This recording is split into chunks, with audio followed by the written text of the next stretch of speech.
welcome to another episode of the Mellow Podcast. So, this podcast is a little bit different. We're going to talk about loss.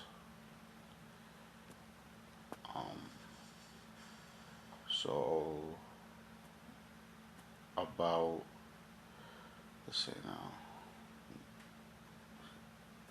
a week and a half ago, I would say, we lost someone in our family.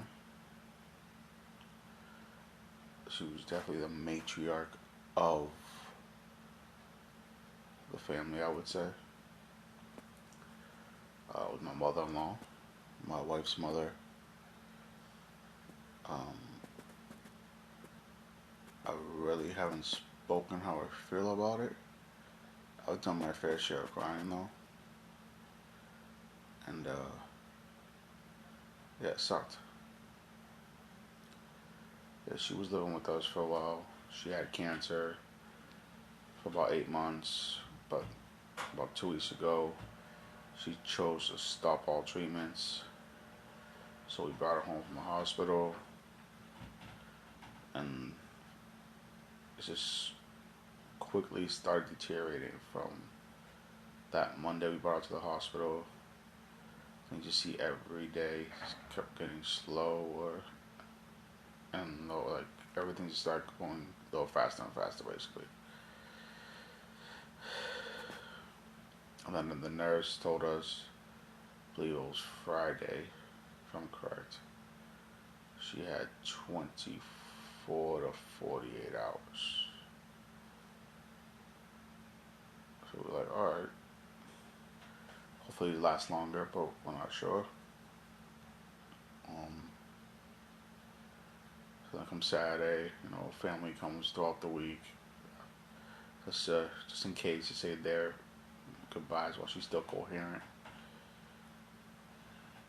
And then I would say I went to bed on Saturday, thinking she would still be, alive, so to speak. Mind you, by this case, she really didn't have no ability to speak. She couldn't really speak. It's more like moaning and groaning. She wasn't eating like anything. But Saturday night, went to bed. My wife stayed by her side pretty much 24/7. And then around 2 a.m. Sunday, I hear the biggest just emotion from the second floor. Well, I was on the second floor. My wife was on the first floor. I just hear big, huge tears. I run down the stairs. My mind's already going where it's gonna go. I hear my wife crying, hugging her brother. And as I walk into the living room, I look to my left where my mother-in-law was laying, and I knew. She was almost pale as a ghost. I knew. So I gave my wife a hug, just held her as long as I could. And I say around 3:30, the hospice person came to announce her death. We already knew she was gone at 2 a.m., but they announced it at 3:30. It's confirmed. And mind you, in all my life, I've never actually seen a person die in front of me. So it didn't really, it hit me, but it didn't hit me at that specific moment. Um, I'm just replaying it in my head at this moment. And then I couldn't see. Then they called funeral home. The funeral came about 5 o'clock in the morning. Put her in a body bag. Now, mind you, I did not want to see that. I couldn't see it. So I just went to the other room, let them do their thing. They escorted to the hearse, and they took her to the funeral home. Now, you would think this would be the hardest part about losing somebody, but then you realize, oh wait, we still have to tell the children that Nana's no longer here. Also, we've been telling the kids about Nana's sickness, being sick since the day she got it, since June of 2021. So we slowly been gradually doing this stuff, telling Nana's got cancer and all that stuff. Hopefully the medicine will help her and all that stuff like that. But I would say within the last month before she passed, we definitely talked about Nana's not going on the trip anymore with us. She's not going to Florida.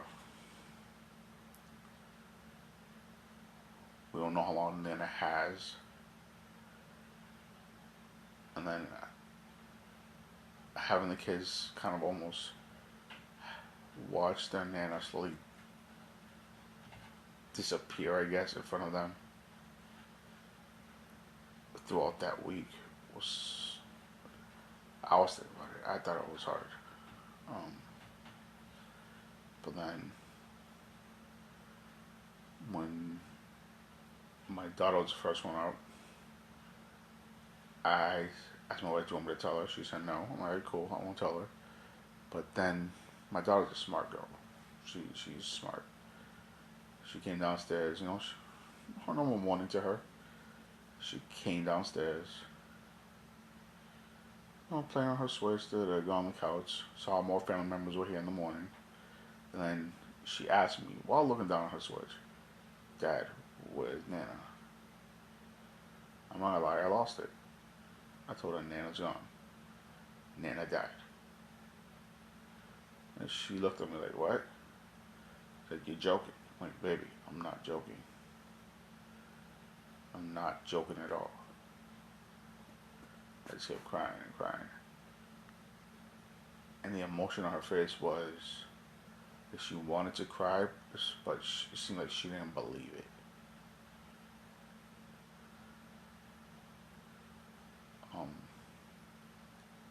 So she went upstairs, said, "Mommy, I'm sorry for Nana. About to lose it now. Holy shit." Okay. And then I had to wait for my other son, my middle son, come down the stairs and wake up and tell him.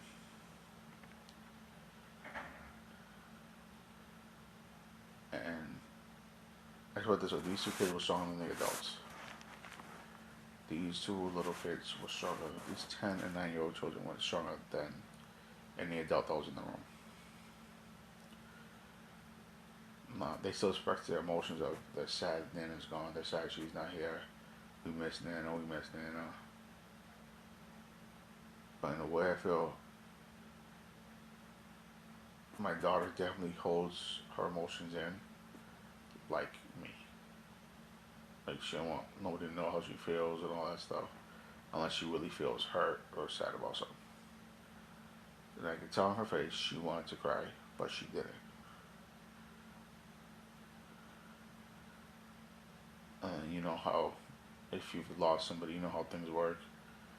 You gotta get the funeral stuff ready, the wake stuff, get the dress, have the birth certificate given to you, close down any accounts, transfer any paperwork that needs to be transferred and all that stuff. My wife was a fucking champ. She did this shit. Mind you, yes, she had her brother from California come out, obviously. I'm glad he came out. It's 2 days before she died.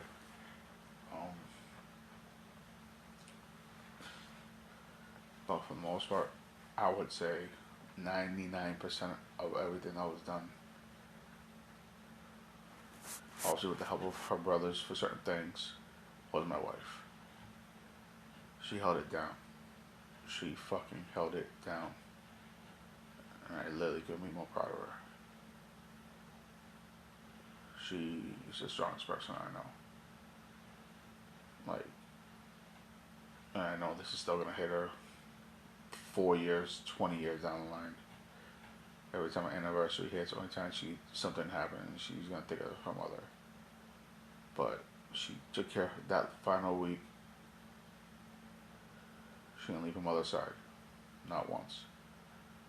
She stayed on the first floor, right near her mother, 2 feet away, changing, changing her, cleaning her, trying to feed her.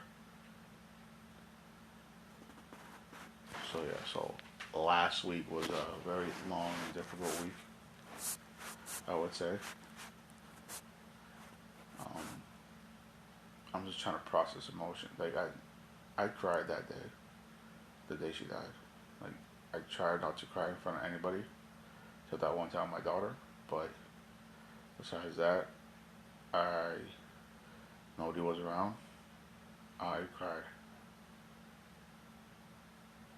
I just didn't want to be in front of anyone. But that morning, when after the funeral home took her, people just about 20 minutes after they took her, my wife felt like she could herself could finally sleep, because knowing that her mother passed away peacefully. So I'm like, babe, go to bed. I tried to go to bed. I couldn't. It was like 5 something in the morning. And literally, because we had a hospice bed still here for another like day and a half till Monday morning,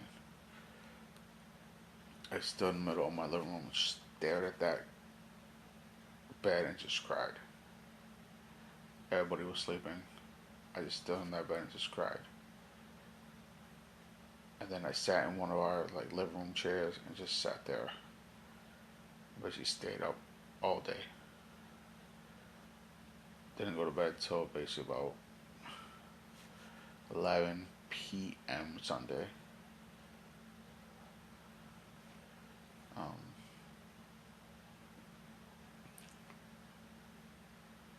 yeah, I mean, I didn't go to the wake or the funeral, not by choice. Me and my wife decided that it was best off that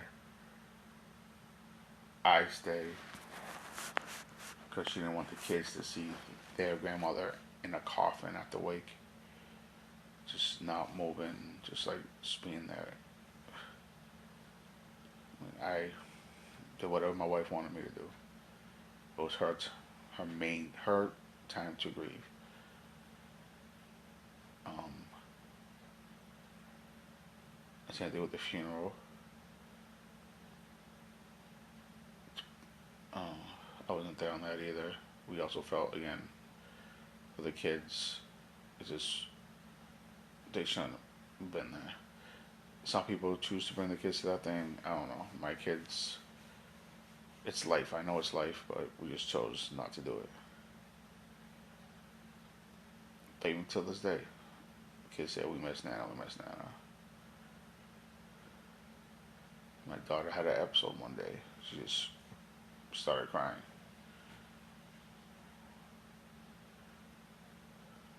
So, and luckily it was school vacation week, so we didn't have to take them out of school. But still, had to go back to school. Hopefully they can keep their emotions contained.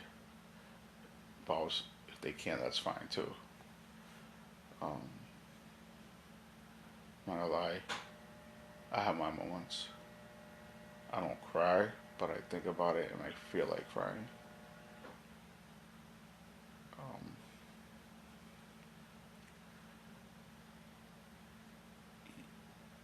yeah, I mean, I've been to probably one funeral in my life, one wake. That was my wife's grandmother, I think in 2008. That's the only one I've ever been to in my life. I never got to go to my own grandmother's funeral when I was 12 years old in 6th grade. She passed in Puerto Rico. We didn't have the funds to send me down there so I didn't get to do that. Um, that still bothers me to this day.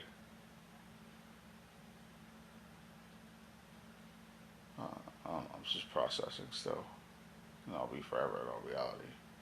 Couldn't imagine when my mother passes. Knock on wood. I'm bad with this. How bad I'm gonna be with her.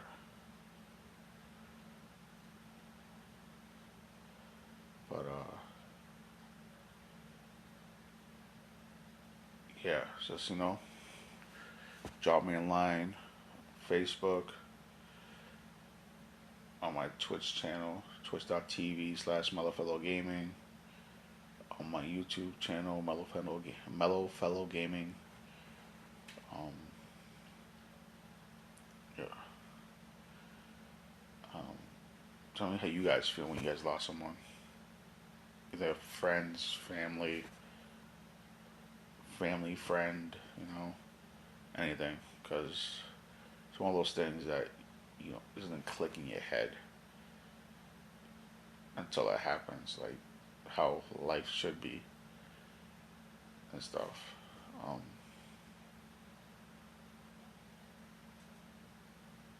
yeah, I just wanted to do this episode, just say things that I want to say. But yeah. Also on my Instagram, you can drop me a thing there. Just tell me, how did you feel when you lost a family member? What was your feelings like? I'm gonna drop also a message link if you want to like leave a message. I'll throw it on the next episode of the podcast. You know, or maybe I'll add it to this one. And we'll see what happens. But thank y'all for listening, and I'll catch you in the other one. One love, everybody. One love. Take care of each other. Peace.